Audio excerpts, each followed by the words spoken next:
ನಮಸ್ಕಾರ ಸ್ನೇಹಿತರೆ, ನಾನು ಡಾಕ್ಟರ್ ಸದೀಪ್ ಅಂತ. ನಮ್ಮ ಚಾನಲಲ್ಲಿ ಆರೋಗ್ಯದ ಬಗ್ಗೆ, ರೋಗದ ಲಕ್ಷಣಗಳ ಬಗ್ಗೆ, ಮನೆಮದ್ದುಗಳ ಬಗ್ಗೆ ಮತ್ತು ಮಾನವನ ಸರ್ವಾಂಗೀಣ ಬೆಳವಣಿಗೆಗಳ ಬಗ್ಗೆ ನಾನು ವೀಡಿಯೋ ಮಾಡಿ ಹಾಕ್ತಾಯಿರ್ತೀನಿ ಸ್ನೇಹಿತರೆ. ಈ ವಿಷಯಗಳಲ್ಲಿ ನಿಮ್ಗೆ ಏನಾರು ಆಸಕ್ತಿ ಇತ್ತು ಅಂತ ಹೇಳಿದರೆ ನಮ್ಮ ಚಾನಲ್ ಲೈಕ್ ಮಾಡಿ, ಶೇರ್ ಮಾಡಿ, ಸಬ್ಸ್ಕ್ರೈಬ್ ಮಾಡಿ ಅಂತ ಹೇಳ್ತಾ ಇವತ್ತಿನ ವಿಷಯ ಭಾಳ ಮುಖ್ಯವಾದದ್ದು ಸ್ನೇಹಿತರೆ. ಯಾಕೆ ಅಂತ ಹೇಳಿದರೆ, ಇವಾಗ ಹಾರ್ಟ್ ಅಟ್ಯಾಕು ಯಾರ್ಯಾರು ಎಕ್ಸಸೈಸ್ ಮಾಡ್ತಾ ಇದ್ದಾರೆ, ಯಾರ್ಯಾರು ಜಿಮ್ ಮಾಡ್ತಾ ಇದ್ದಾರೆ, ಅವ್ರಿಗೆ ಸರ್ವೇಸಾಮಾನ್ಯವಾಗಿ ಆಗ್ತಾ ಇರ್ತಕ್ಕಂಥ ಒಂದು ಘಟನೆ ಆಗಿದೆ ಸ್ನೇಹಿತರೆ. ಇದರ ಮೂಲ ಕಾರಣ ಏನು ಮತ್ತು ಇದಕ್ಕೆ ಪರಿಹಾರ ಏನು ಅನ್ನೋದನ್ನು ನಾವು ಈ ವಿಡಿಯೋದಲ್ಲಿ ತಿಳ್ಕೊಳ್ಳೋಣ ಸ್ನೇಹಿತರೆ.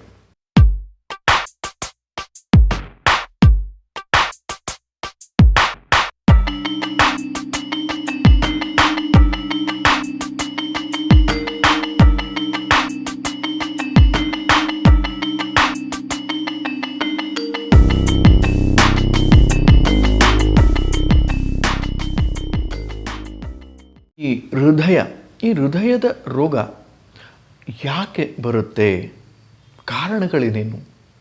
ಸೊ ಹೃದಯದ ರೋಗದ ಮುಖ್ಯ ಕಾರಣಗಳು ಅಂತ ಹೇಳಿದರೆ, ನಾವು ಆಹಾರದಲ್ಲಿ ಹಸಿ ತರಕಾರಿಗಳು ಮತ್ತು ಹಣ್ಣುಗಳ ಸೇವನೆಯನ್ನು ಬಿಟ್ಟಿರ್ತಕ್ಕಂಥದ್ದು ಮೂಲ ಕಾರಣವಾಗುತ್ತೆ ಸ್ನೇಹಿತರೆ. ಯಾಕೆ ಅಂತ ನೀವು ಕೇಳ್ಬೋದು. ಯಾಕೆ ಅಂತ ಹೇಳಿದರೆ, ಹೃದಯದ ಮುಖ್ಯವಾದ ಕೆಲಸ ರಕ್ತವನ್ನು ಪೂರ್ತಿಯಾದ ದೇಹದಲ್ಲಿ ಸಂಚಾರ ಮಾಡುವ ಹಾಗೆ ಮಾಡುವುದು ಹೃದಯ. ಸೊ ಹೀಗಾಗಿ ಈ ಹೃದಯದಲ್ಲಿ ಏನಾದರೂ ರೋಗಗ್ರಸ್ತವಾಯಿತು ಅಂತ ಹೇಳಿದರೆ, ನಮ್ಮ ಪೂರ್ತಿಯಾದ ರಕ್ತದ ಚಲನವಲನೆ ನಿಂತು ಹೋಗುತ್ತೆ. ಅದರಿಂದ ಆಗತಕ್ಕಂತಹ ರೋಗಗಳು ಹಲವಾರು. ಹೀಗಾಗಿ ಈ ಹೃದಯದ ಒಂದು ತೊಂದರೆ ಯಾಕೆ ಬರುತ್ತೆ ಅಂತ ಹೇಳಿದರೆ, ಹೃದಯಕ್ಕೆ ಬೇಕಾಗತಕ್ಕಂಥ ಆಹಾರ, ಹೃದಯಕ್ಕೆ ಬೇಕಾಗತಕ್ಕಂತಹ ಆಮ್ಲಜನಕದ ಕೊರತೆ ಏನಾದ್ರು ಆಯಿತು ಅಂತ ಹೇಳಿದರೆ, ರಕ್ತ ಹೆಪ್ಪುಗಟ್ಟಿ ಹೃದಯದ ಕೆಲಸ ಕಾರ್ಯಗಳನ್ನು ಸ್ಥಗಿತಗೊಳಿಸುತ್ತೆ ಅಥವಾ ಬಹಳಷ್ಟು ದುರ್ಬಲಗೊಳಿಸುತ್ತೆ ಅಂತ ನಾನು ನಿಮಗೆ ತಿಳಿಸ್ತಾ ಇದ್ದೀನಿ ಸ್ನೇಹಿತರೆ. ಸೊ ಹೀಗಾಗಿ ಹೃದಯಕ್ಕೆ ಬೇಕಾಗತಕ್ಕಂತಹ ಅಂಶಗಳು ಏನು ಅಂತ ಪ್ರಶ್ನೆ ಬರುತ್ತೆ. ಸೊ ಹೀಗಾಗಿ ಹೃದಯಕ್ಕೆ ಬೇಕಾಗತಕ್ಕಂತಹ ಅಂಶಗಳು ಏನು ಅಂತ ಹೇಳಿದರೆ, ಹಸಿ ತರಕಾರಿ ಮತ್ತು ಹಣ್ಣುಗಳು.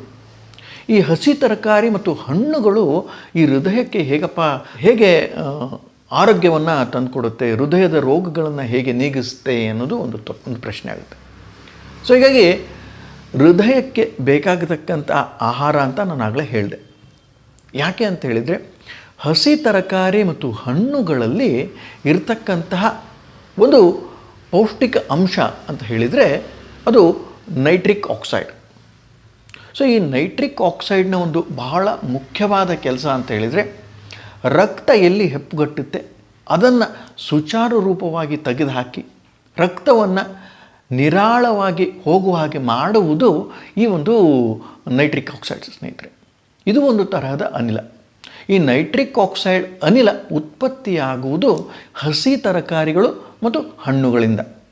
ಸೊ ಹೀಗಾಗಿ ನಮ್ಮ ದಿನನಿತ್ಯದ ಬಳಕೆಯಲ್ಲಿ ಹಸಿ ತರಕಾರಿ ಮತ್ತು ಹಣ್ಣುಗಳು ಇತ್ತು ಅಂತ ಹೇಳಿದರೆ, ಹೃದಯದ ರೋಗಗಳು ಮತ್ತು ರಕ್ತ ಹೆಪ್ಪುಗಟ್ಟುವಿಕೆಯಿಂದ ಆಗತಕ್ಕಂತಹ ಯಾವುದೇ ರೋಗಗಳನ್ನು ಪೂರ್ತಿಯಾಗಿ ಸಬಲವಾಗಿ ನಮ್ಮ ದೇಹ ಸರಿಯಾಗಿ ಸುಚಾರು ರೂಪವಾಗಿ ಅದನ್ನು ಹೊರಗಾಕುವಲ್ಲಿ ಸಬಲವಾಗುತ್ತೆ ಅಂತ ನಾನು ನಿಮಗೆ ತಿಳಿಸ್ತಾ ಇದ್ದೀನಿ ಸ್ನೇಹಿತರೆ.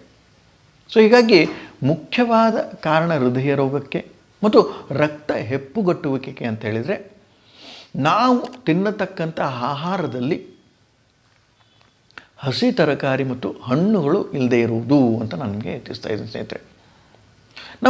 ನಾವು ದಿನನಿತ್ಯದಲ್ಲಿ ಸೇವಿಸ್ತಕ್ಕಂಥ ಆಹಾರವನ್ನು ಪಟ್ಟಿ ಏನಾದ್ರು ಮಾಡಿದ್ವಿ ಅಂತ ಹೇಳಿದರೆ, ಆ ಪಟ್ಟಿಯಲ್ಲಿ 10ರಿಂದ 15 ಆಹಾರ ಕಣಗಳಿದ್ದರೂ ಸಹಿತ ಹಸಿ ತರಕಾರಿ ಮತ್ತು ಹಣ್ಣುಗಳು ಮಾಯವಾಗಿಬಿಟ್ಟಿರುತ್ತೆ ಸ್ನೇಹಿತರೆ.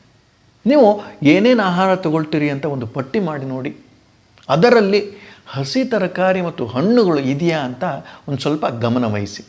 ನೀವೇನಾದ್ರು ಗಮನವಹಿಸಿದ್ದೇ ಆಯಿತು ಅಂತ ಹೇಳಿದರೆ, ಅದರಲ್ಲಿ ಹಸಿ ತರಕಾರಿ ಮತ್ತು ಹಣ್ಣುಗಳು ಪೂರ್ತಿಯಾಗಿ ಮಾಯವಾಗಿಬಿಟ್ಟಿರುತ್ತೆ.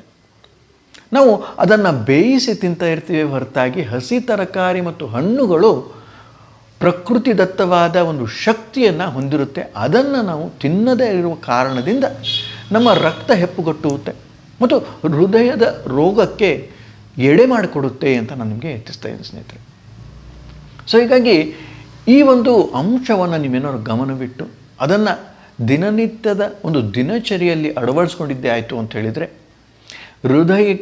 ಹೃದಯಕ್ಕೆ ಆಗತಕ್ಕಂತಹ ತೊಂದರೆಗಳು, ಹೃದಯಕ್ಕೆ ಆಗತಕ್ಕಂತಹ ರೋಗಗಳಿಂದ ಬಹಳಷ್ಟು ದೂರ ಇರಬಹುದು ಅಂತ ನಾನು ನಿಮಗೆ ತಿಳಿಸ್ತಾ ಇದ್ದೀನಿ ಸ್ನೇಹಿತರೆ.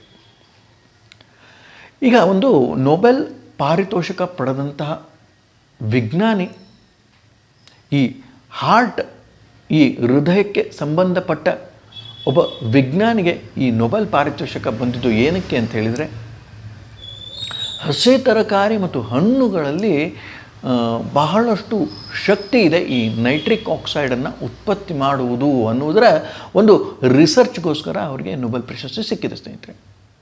ಸೊ ಅವ್ರಿಗೆ ಪತ್ರಕರ್ತರು ಒಂದು ಪ್ರಶ್ನೆಯನ್ನು ಹಾಕ್ತಾರೆ, ಡಾಕ್ಟ್ರೇ, ಈ ಹಸಿ ತರಕಾರಿ ಮತ್ತು ಹಣ್ಣುಗಳನ್ನು ಸೇವಿಸ್ತಾ ಇದ್ವಿ ಅಂತ ಹೇಳಿದರೆ ಎಷ್ಟು ಹೊತ್ತಿನ ಮೇಲೆ ಈ ಹಸಿ ತರಕಾರಿ ಮತ್ತು ಹಣ್ಣುಗಳು ಈ ಹೃದಯಾಘಾತ ಅಥವಾ ಹೃದಯ ರೋಗಗಳಿಂದ ದೂರವಿಡಬಹುದು ಅಂತ ಪ್ರಶ್ನೆಯನ್ನು ಹಾಕ್ತಾರೆ. ಆ ಪ್ರಶ್ನೆಗೆ ವಿಜ್ಞಾನಿ ಏನು ಹೇಳ್ತಾರೆ ಅಂತ ಹೇಳಿದರೆ, ಹಸಿ ತರಕಾರಿ ಮತ್ತು ಹಣ್ಣುಗಳು ಒಂದು ದಿನ ಆಹಾರದಲ್ಲಿ ಸೇವಿಸಿದ್ರೂ ಸಹಿತ ಬಹಳಷ್ಟು ಚಮತ್ಕಾರಿಕವಾದ ಒಂದು ಪರಿಣಾಮ ದೇಹದ ಮೇಲೆ ಮತ್ತು ಹೃದಯದ ಮೇಲೆ ಆಗುತ್ತೆ ಅಂತ ಅವರು ಹೇಳ್ತಾರೆ ಸ್ನೇಹಿತರೆ.